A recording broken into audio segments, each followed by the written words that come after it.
Hey guys, welcome to the Rise podcast. Back after a little break doing member chat interview catch-up type ones. So we've been having the daily Rise every single day. We have the audio version of the daily blog and audio versions of the videos that go on the page.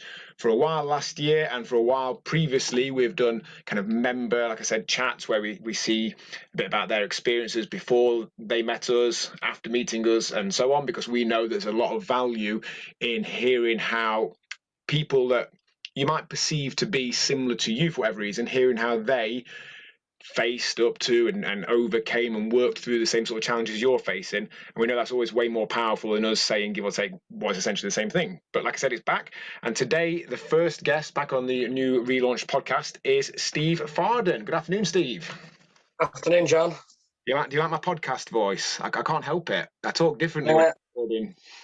Yeah, it's similar to the My Rise voice that which starts with like "Hi guys," and so yeah, it's interesting.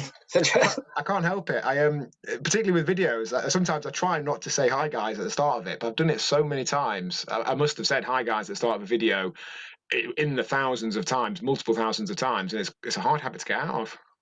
Yeah, I think it's probably just that might be your catchphrase, John. I think that's what you want to sort of start selling it, spinning it as your this is me.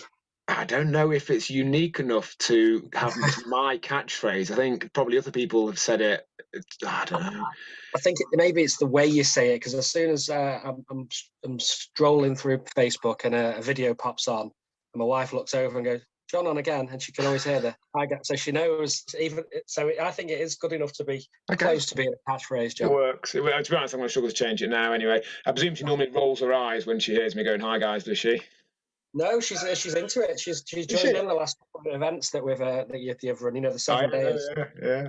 Well, my wife normally rolls my eyes when I say things like that, so I assume everyone's does. No, they probably just save that for the husbands, don't they? Well, funny enough, actually, it's my stepdaughter, Izzy, who rolls her eyes at me now, usually in a joking fashion, but fairly constantly. I'll do something that I think's a bit of fun or whatever, and I'll catch her looking at Alex, my wife, and rolling her eyes at me. So anyway, Steve, for those that don't know you, you've been a member now for a year and a half, is that right? It was January 2020 when I started. January, it's a little under then, so 14 months there. Yeah. So I obviously know a little bit about Steve before we met you. Some people listening to this will do, but some people won't have the slightest clue who you are or anything about you. So tell us a bit about Steve for the 30 odd years before we met you. So I'm born and bred in Macclesfield. I'm a civil engineer. I work in construction. I've got a wife and a daughter who was 8 before. No, she was 7 before I started at Rise. Mm-hmm. As I say, I work in construction, so I travel quite a lot to work. You know, the work is very rarely on the doorstep. So I was probably making excuses, but at the time I was saying to myself, I don't have time to do exercise. I don't have time to look after myself. I was more of a convenience type person. But I knew something had to change. I was very heavily overweight. I was very lethargic. My mood was affected by my lifestyle. I wasn't sleeping very well. Lots of things had gone on quite recently, up to the point where I decided to make a change that affected my outlook on life. And I knew really something had to change when I made the chance to. I just saw on Facebook that you were holding your monthly induction reviews, and I thought I'm going to go and try it. And since then things have changed drastically. So had you kind of made the decision prior to that it was time to do something about this, or was it perhaps that pushed you over the edge? It was something that's always, when I was younger, I was quite fit and healthy up to maybe 21, 22. Had a bit of an injury. I used to do rock climbing and I got a bit of an injury, and I just didn't do anything for about 2 years. And then I had my daughter, and then the excuses started rolling in, and it became easier to say I don't have time to do that. But I knew for a long time that something had to change. But it was very spur of the moment that it got to maybe Boxing Day. And I saw the post and I thought, I'm just going to go down and see what that's, what's in for that. And it was very spur of the moment, but in the background, I knew something needed to be done for a long time before I made the decision to join. Had you tried any things during that time frame where you knew something had to happen? Had you tried anything that didn't work out for you? Yeah, so I've tried numerous gyms. You like to use the term Globo Gym, and they do feel like that. I'm a fan of trying stuff that's new. But no matter how many times you go to those type of gyms, they're all the same, and that's one thing that put me off. I'd go for 2 or 3 months, same thing, using the same machines, going on my own, doing the same routine, and losing motivation and stopping. And that probably happened on maybe 2, 3 different occasions over a few years. I do enjoy playing sports more than working out in a session type thing. So I kept up with like football, and I love watching sports, but really wasn't doing anything. And I knew I needed to start doing something. Cool. To be honest, I found the same. I don't know many people who particularly enjoy going to the gym, at least by themselves. If you're meeting a friend there and what have you, there's an element of social interaction, but I've never massively enjoyed. Yeah, I've made it so it's okay and it's a means to an end and I'm happy to do it, but going for a workout by myself, particularly in like a Globo style gym, I can't say I ever really actually enjoyed it. I think that'd be a step too far. So you made the decision to come down. What were your first impressions when you first walked in the door? It was a bit daunting at first because obviously I knew roughly where it was, but I was going to. As you turn up, it's like a quite industrial area. You walk in, then it was very warming as soon as you walked in. It's very different on the inside than it is from the outside. You see all these pictures of current and past members, and the results as soon as you walk in. You're thinking, actually, that's a real good sort of good luck message straight away as soon as you walk in. And then sat on the benches next to somebody you don't know, you introduce yourself, and then I think it was yourself and Faye that were at my induction. Yeah. And you get a real life story, and then you start thinking to yourself, yeah, this is something that I could probably get into. And from that point, I knew straight away there and then it was something that I wanted to try rather than go home and think about it. Really liked it. Really liked the setup. Yeah, I find that's the case. I find generally, I get that people need to think about it, and if they really need to think about it, that's fine. But from my experience, 95% plus of the time when someone needs to think about it, it's essentially a no. I think you know enough at that point, you've heard enough to make an informed decision. And as we say, it's, essentially trying it out for 8 weeks. There's no commitment to continue after that. We do that for anyone that's listening who doesn't know. Part of the reason we do that 8-week program to start with is I find that what most places do, which is maybe like a free day or free week, is kind of just the right amount to put someone off. After a day or a few days, you're a bit sore.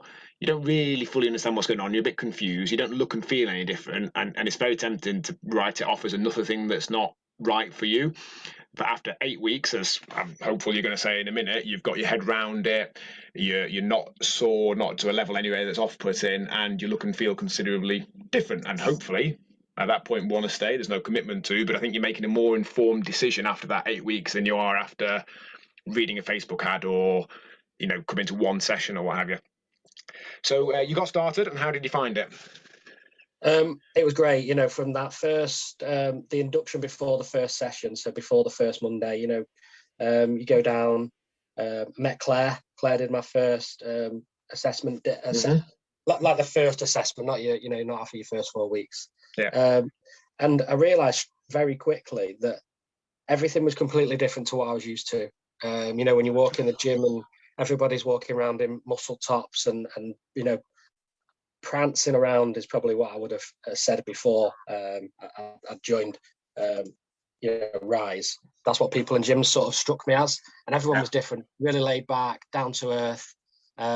Great format with the sessions. I was thinking, the strap line of lose, £20 in 8 weeks, I'm going to have to really bust a gut to do this, and I'm going to be doing 2 or 3 hour sessions, 4 or 5 times a week to try and get myself down. But the format works. You're even encouraged not to go 100% for the first couple of weeks because you don't want to hurt yourself. You don't want to put yourself off. You don't want to wake up in the morning, not be able to move and not want to go back. And that worked for me, putting that, the 50, 60% effort level in on the first time was worked for me. And it got to a point where week on week, my fitness increased to be able to work for 30 minutes, 35 minutes at 80 to 100%, and still want to go back the next day. And that really what kept me going.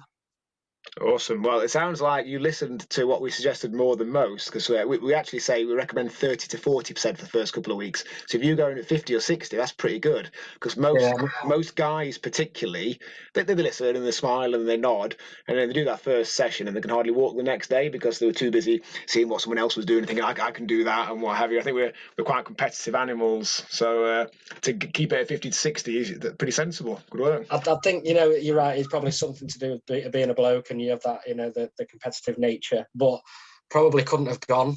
My health was probably that bad at that point that I probably couldn't have gone any more than 50 or 60%. So it was aimed at the right level for me. Do you remember where you were at that point, sort of weight and any other measure that you can remember? I know exactly my weight. I was 107.7 kilos. Mm-hmm. And I think my body fat was 43%. Mm-hmm. So it's quite high. But the biggest thing that shocked me on the initial coaching assessment was my visceral fat levels of 22, which was quite high, especially when it's explained to me, we should be keeping, 9, 10 really as an ideal sort of level. So that was, for me, the big thing that I wanted to change, because for me, the driving factor behind me getting started was longevity of health. I want my daughter, I want to grow up, grow old, and see my daughter grow old and have kids. Something that my parents never got to do. Right. So that's the underlying motivational factor for me, and that visceral fat is the thing that probably would be the biggest risk of me not achieving that. So that was a big thing for me to target knocking down. It's quite interesting when I look at the stats. On average, not completely, but on average, men join us. Not necessarily younger overall. I think women's more of a spread. Women join us some when they're 18, 20, 25, some right through to being in the 70s. But quite a few a little bit older, maybe like 50, 60. I think that's often because at that point kids have left home, they feel it's time for themselves. We get quite a lot of guys joining around about the age that you did, mid-ish 30s, maybe 40, etc. Because I think at that point that whole longevity thing actually starts to feel a little bit real, doesn't it? Yeah, you get a sense of your own mortality. I saw, you hear about the midlife crisis. Well, this probably was the start of my midlife crisis, where I thought, I want to be able to buy a motorbike at 45 and go and enjoy it. I want to be able to go on nice holidays and enjoy it. But the rate that I was going at, I was thinking, might not get there. I've noticed a drop in my overall health and physical fitness from the age of sort of 30, 31. And I knew from that point there, I need to do something. I know what I need to do. I've just got to go and do it. And it took me 5 years to actually go and do something about it. I'm sure Danielle will be pleased to hear that your midlife crisis involves you getting better shape and going on more holidays and not having an affair with, I don't know, your secretary or something. There was a motorbike in there, though, wasn't there? I nearly mentioned that as well, but leave that there. I mean, that's surely better than an affair with the secretary, you'd have thought. Yeah. I'm more for the motorbike than any type of affairs, definitely. I've recently, this is a complete aside, I read a book the other day. I think it just appeared in an advert or maybe recommended on Kindle. It was called The Bigamist. It's about a lady who was married to a man called Will Jordan. His name's in the public domain from in the early 2000s. Was it 2001 she met him, with him for about 5 or so years, and it turned out that he'd got another family, lots of other kids and all this sort of stuff. It was absolutely fascinating. But part of me, when reading it, was like, I couldn't be bothered with that. Like, I obviously don't want to be unfaithful to my wife for multiple reasons, but I just really couldn't be bothered. It sounded like an awful lot of effort to me.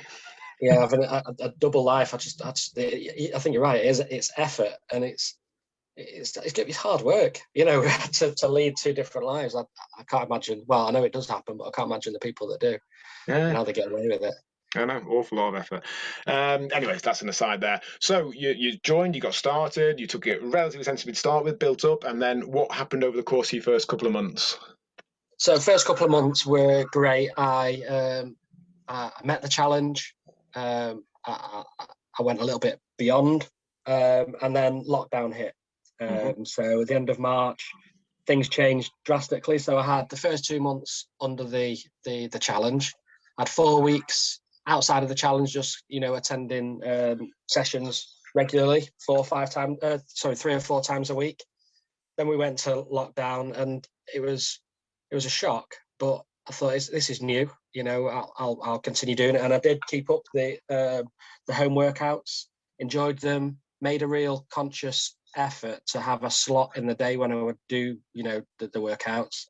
By the end of it, I'd lost my motivation for the home workouts right at the convenient time where we started working out in the park.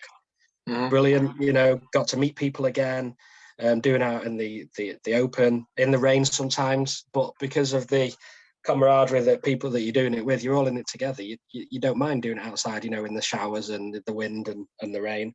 And I think when we started going back into club into July, late July, I'd lost an extra £19 over lockdown. Wow. So it done keeping up with it and having that change of scenery really worked for me. So I think by the end of July, I was probably at the lightest that I'd been since I was 22, 23. That's fantastic. And then since then, we've gone into another couple of lockdowns.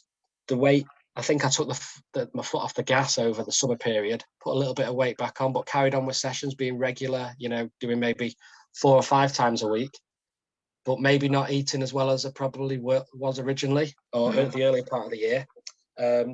And then started taking it seriously again in November, and now I'm back down to the weight that I was in July. So but it's been hard. This last lockdown, working out from home has been tremendously harder than what it was in the first lockdown, and I think it's almost like fatigue.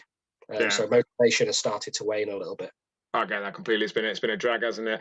And I know a lot of people do struggle with that, but as I say, no one really wants to be doing sessions purely online. Ideally, we'd all like to be there in person. And I did a post in the group earlier today with an analogy to homeschooling. Like, none of the kids want to be schooling from home. They don't really feel like doing it. But, we make it non-negotiable for them. We say you have to do it because of the benefits and the downside to not doing it. But we kind of easily allow ourselves an equivalent. Like when I speak to members and they're saying, I'm not really feeling the online sessions, I'm like, I get that, I'm not feeling them, but we don't need to feel them really. We don't need to get on with them as such. We just don't need to do them, but we can still make the choice to do them, kind of irrespective of how we feel about them. And if anything, by doing them, we always then feel like doing them a lot more. It's like motivation being, it's not going to come and get you. You're not going to be sat at home and motivation is going to come and knock on your door. You have to do the things that then generate motivation. You'll get more motivated to do a session by doing a session. You'll get more motivated to make better food choices by making better food choices, and so on. But you're right, it would be nice when we're back in the club now. But what, we're 7 weeks away now. The countdown is on. Yeah, is it the 12th of April? Is it? Well, 12th of April provisionally. I don't think it'll be far from there. I don't quite know exactly what format we'll be running. It might have to adapt slightly depending on what the regulations are at that point, but it won't be massively different to what we normally do. And even then, it feels like, from what I've seen, it's only going to be a couple of months until, I don't want to use the term it's all over, but until, at least from what we do perspective, we're pretty much back to how things used to be.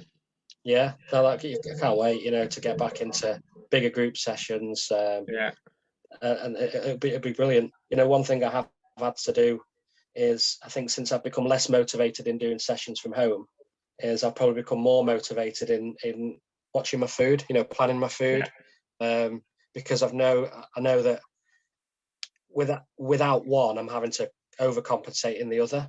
But I have been doing, I've sort of, to get out of the house because I'm working from home quite a lot more, is I've been going for runs, so just to get to go out. So that's partly one of the demotivating factors of working out at home, is when you're working at home, your home becomes the office, the place of enjoyment, the place that you meet your family, and the same 4 walls can sort of drive you a little bit insane. So it's hard to switch off from one thing to another, isn't it? It's hard to stop work just essentially spreading out throughout the entire day.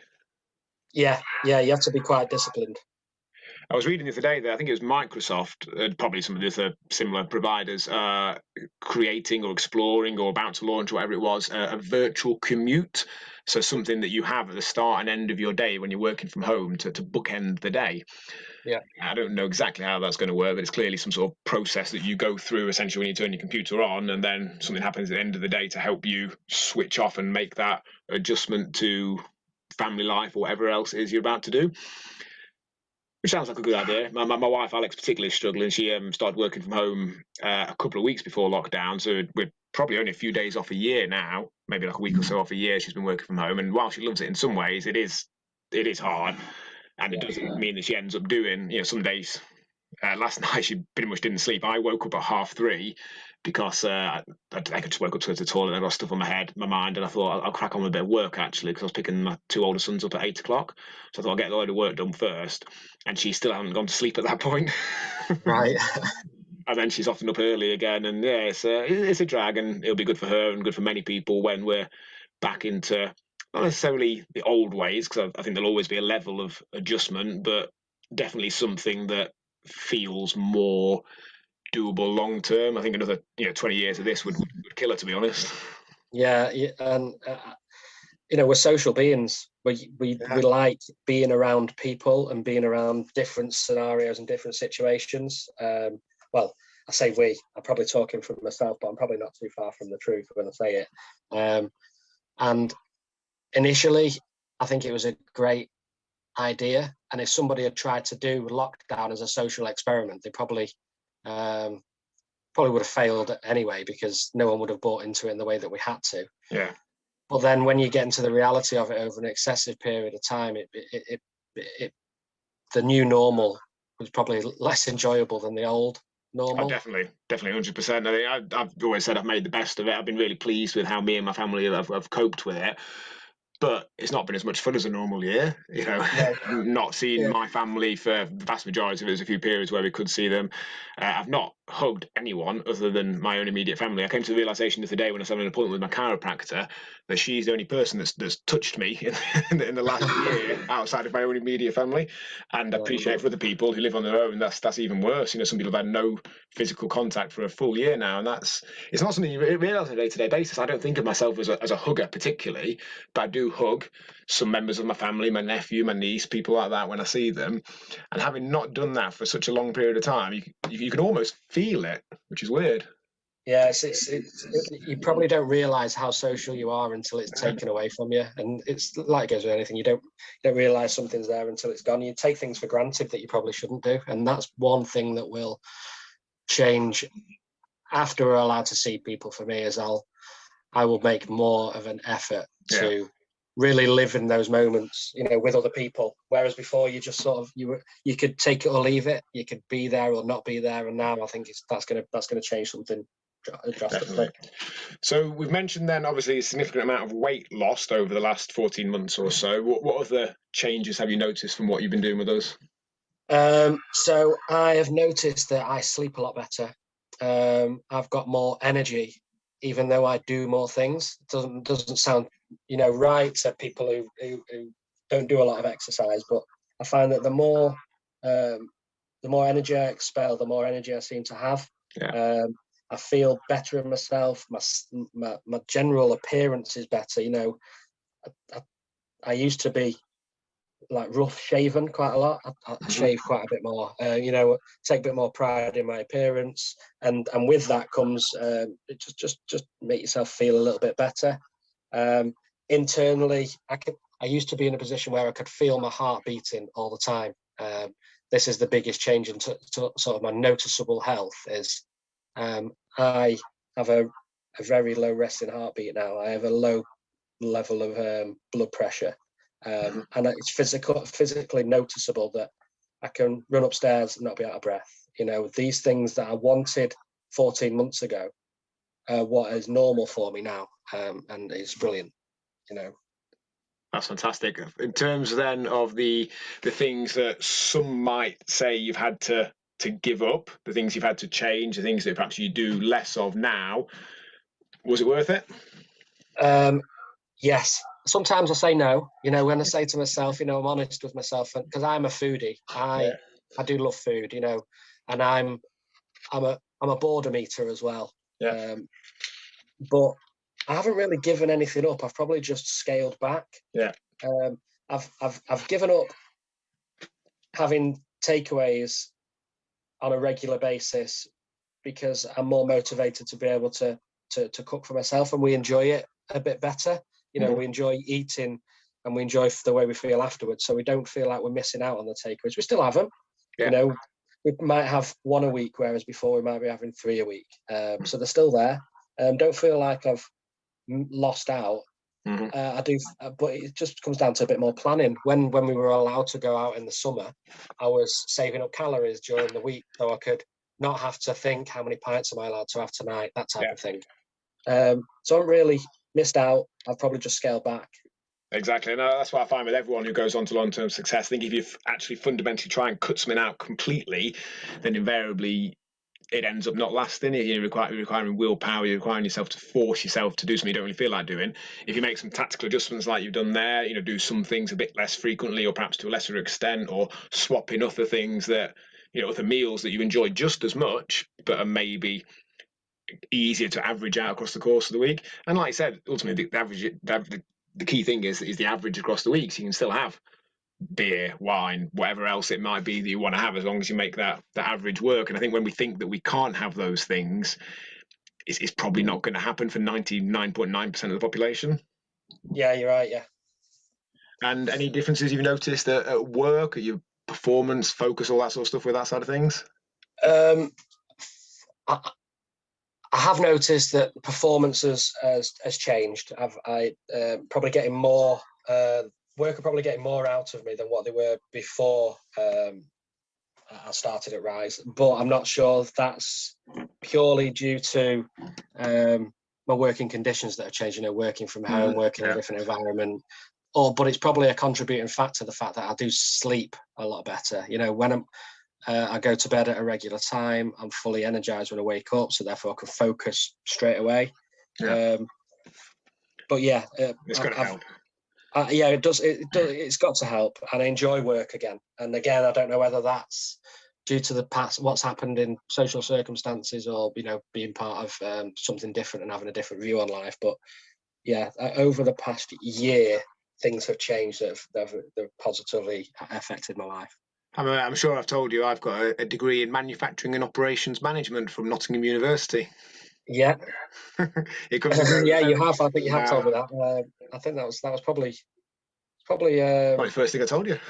Yeah, probably. Well, it was probably in that first 3 months when we were in club. I used to have lectures with some of you civil engineering boys. I remember it well. Well, I don't actually remember much of it, to be honest. It was so long ago, and I've not used it in the slightest. I don't even know where my degree certificate is. I can only assume my mum's probably got it, to be honest.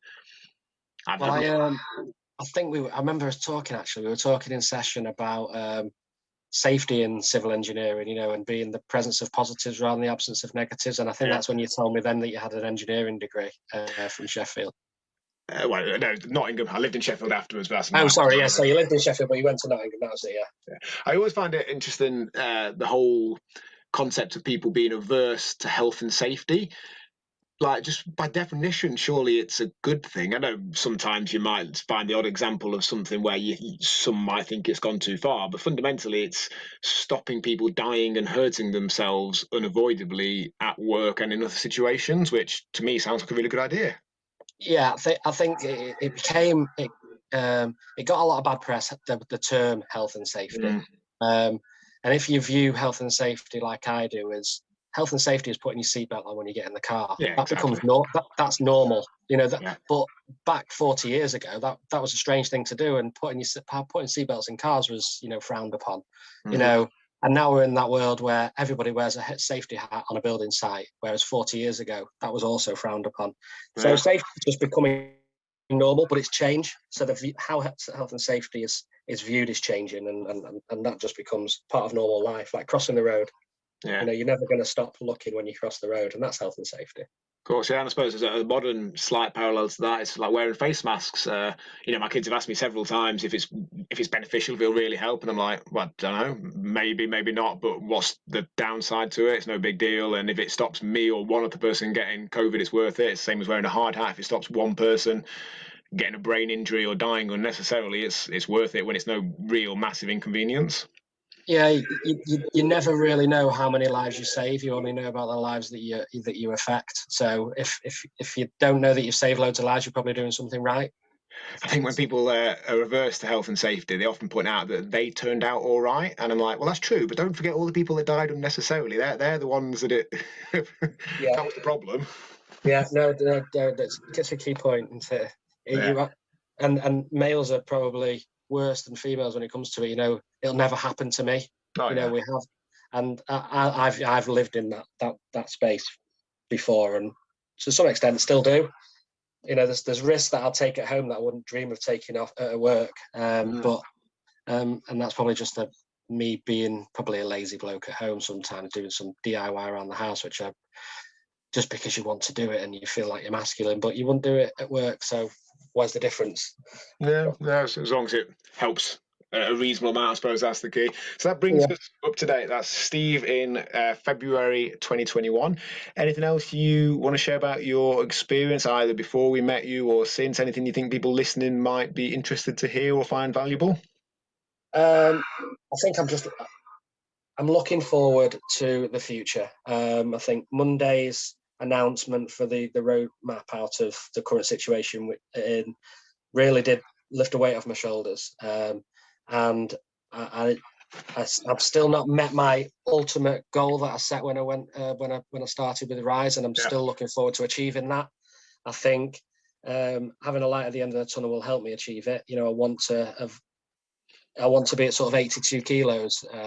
That's my target. I've not set myself a time, but I think it's achievable. And I think it's achievable quite soon, and I'm looking forward to achieving it.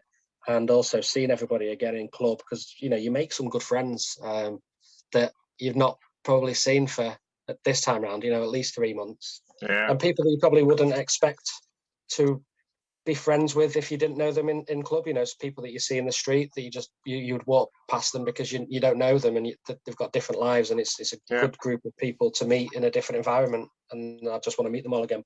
I think it's a great leveler as well. We're all there kind of for the same reason. We're dressed, give or take, in the same way. Everyone kind of feels like they're part of it. And like you said, they're not necessarily people, if you met them outside, you'd feel that connection with. But when you're in the club there, I think it's that leveler, I think. Yeah, and it gives you that common sense of you know, that common link that you've all got in common, where you probably wouldn't, if you don't work with somebody or you don't have the same friendship group, you probably wouldn't. Grown ups are worse than kids. You wouldn't go up to someone in a pub and say, "Hiya, how are you? My name's so and so." But when you've got that link, and it's everyone's got a different background, but you've got this one thing in common, and you start actually finding out that you've got so many things that are different in comparison to each other, but also quite a few things that are similar in your lifestyles, and you can become friends from that. Yeah, awesome. Right. Well, I hope guys listening to this, I hope you got something from that. If anything, just to see a normal person. Oh, Steve, I'll tell you what. One thing we haven't talked about. We haven't talked about your Top Gun tattoo. Oh yeah, yeah, okay. What happened there? So a friend of mine from when we were kids, for a long time, our favourite film was Top Gun, and we would come out, we would go out when we were sort of 18 to 30 or whatever, and we'd get drunk and we'd go back to his and we'd just watch Top Gun till like 4 a.m, just reciting all the words to each other, and it was just our favourite film. And unfortunately, he passed away quite suddenly, and that was my thing to remember him by forever, because obviously it's going to be with me forever, like he always will be. So right, that's why I didn't know that side of it. I thought it was just because you like Top Gun, but that's right. Yeah, so I think we joked about it that we probably would have had it done anyway. Right, okay. Where he would have had one and I would have had one. We probably would have had something stupid like, you know, Slider You Stink, tattooed off the top of her arm on a stag do. But yeah, that was my lasting legacy to Lee Moore. Amazing. Awesome. Yeah, so guys, listen, like I said, I hope you got something from that, seeing how a normal person, because ultimately, I'd like to think I'm a normal person. I think like the coaches are all normal people, and they've all had their own journey since they started with us. But I know how sometimes easy it can be to switch off to kind of the things that I'm saying or they're saying, because people might perceive that for whatever reason we're different. Hearing how someone they perceive to be similar to them in some way, hearing how they've not only overcome those challenges, but actually had the challenges, had those difficulties along the way. It's not been plain sailing. It's not just all been forward progress. I think is often invaluable. So, Steve, thank you for your time. Thanks, John. It's been a pleasure. Speak to you soon.